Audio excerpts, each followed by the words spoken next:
Excellences, Monsieur le Président de la République, avec l'expression de nos hommages renouvelés.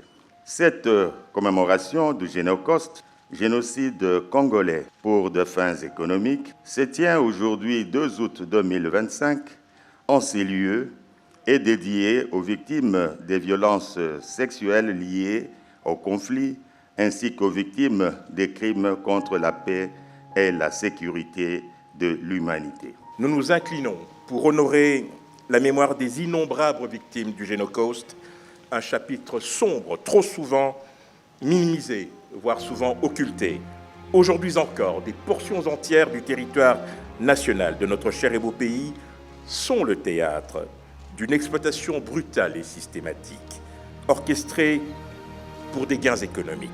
Des millions de Congolais ont péri, victimes de la cruauté, de la cupidité et de l'indifférence du monde. Les viols massifs, les massacres à grande échelle, les villages décimés, les familles déchirées, les terres pillées, toutes ces atrocités ne sont pas seulement des faits, mais des blessures encore vives et ouvertes dans notre mémoire collective. L'or, le coltan, le lithium, les minerais critiques et stratégiques, puisqu'il en est question malheureusement de nos jours, sont devenus les funestes symboles de richesse pour les uns et les marqueurs sanglants d'une tragédie humaine incommensurable. Nous rendons hommage à ces hommes et ces femmes, ces enfants dont les vies ont été sacrifiées sur l'autel du profit. Nous honorons leur résistance silencieuse, leur courage face à l'injustice et leur humanité inébranlable dans l'adversité. Leur souffrance ne doit jamais être oubliée, mais cet hommage ne suffit pas. Il doit s'accompagner d'un engagement ferme à ce que de telles atrocités ne se reproduisent plus jamais.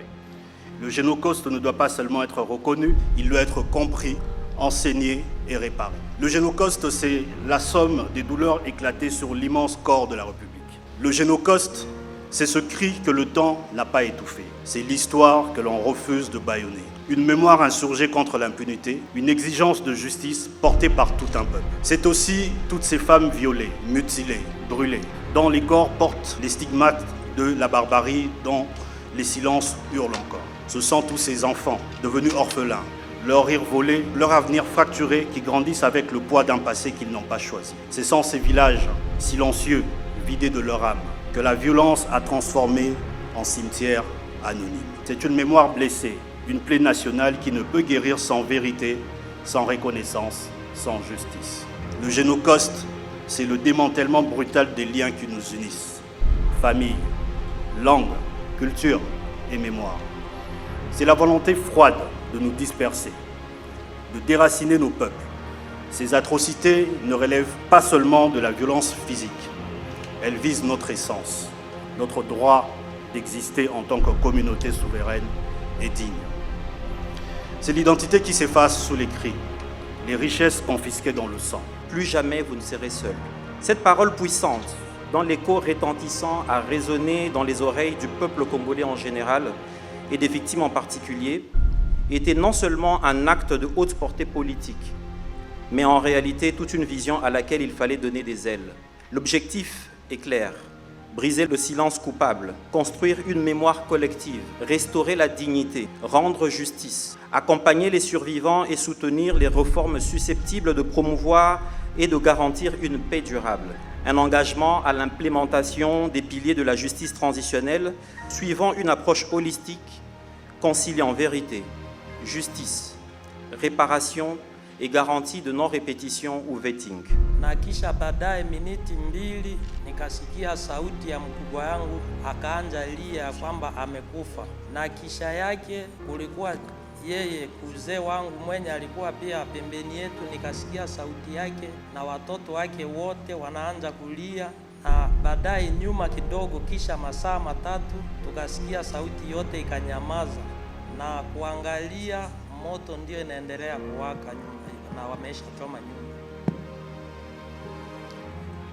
Derrière nous, nous avons entendu des cris. Mon frère qui était dans sa maison a crié, disant qu'il était en train de mourir. Mon cousin qui était juste à côté, avec ses enfants, ont commencé à crier. Et après quelques minutes, on ne sentait plus les cris. Derrière nous, on ne voyait que le feu. Ils sont entrés dans notre parcelle. J'étais avec mon père. Ils ont posé la question où est le responsable, le chef de la famille. Et le responsable de la famille a répondu c'est moi. Ils l'ont arrêté. Ils nous ont demandé de nous mettre à genoux.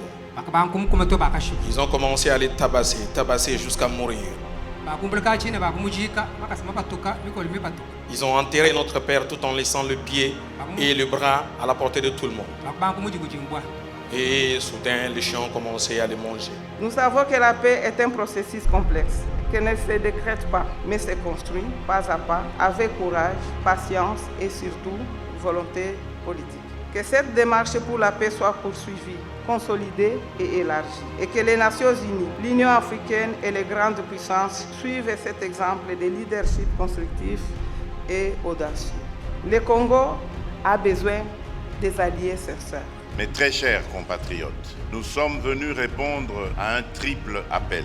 L'appel de la mémoire, l'appel de la dignité, l'appel de la justice. Depuis plus de 3 décennies, la République démocratique du Congo subit une guerre d'agression dont les enjeux dépassent largement le cadre militaire ou géopolitique. Dans plusieurs régions de notre pays, des communautés entières ont été ciblées, des familles décimées, des pans entiers de notre mémoire culturelle méthodiquement effacés. Ainsi, des noms naguère connus pour leur beauté ou leur histoire, Kasika, Makobola, Katogota, Kamituga, Mwenga, Kilungutwe, Kishiche, Mugunga, Bambo, Kazaro, Bukombo, Nyundo, Yumbi et tant d'autres, ne sont plus de simples repères géographiques. Ils sont devenus les stigmates d'un drame humain d'une ampleur telle qu'il interpelle la conscience universelle.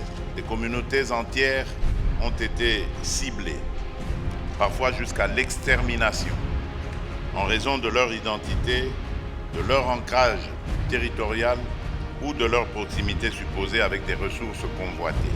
Où les forces rwandaises et leurs supplétifs du M23 AFC poursuivent leurs exactions au nord Kivu et au sud Kivu. Violences sexuelles systématiques, massacres de civils, enrôlement forcé d'enfants, destruction d'infrastructures, exécutions ciblées et pillages organisés, tous les marqueurs d'un projet d'épuration sont réunis. Je lance un appel solennel à la communauté internationale. Elle a le devoir moral et politique de soutenir cette démarche essentielle pour établir la vérité, rendre justice aux victimes et jeter les fondements d'une paix durable fondée sur la mémoire et la responsabilité partagée.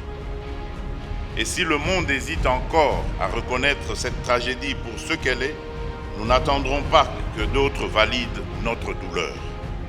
Nous en sommes les premiers témoins, nous en serons les premiers artisans de justice.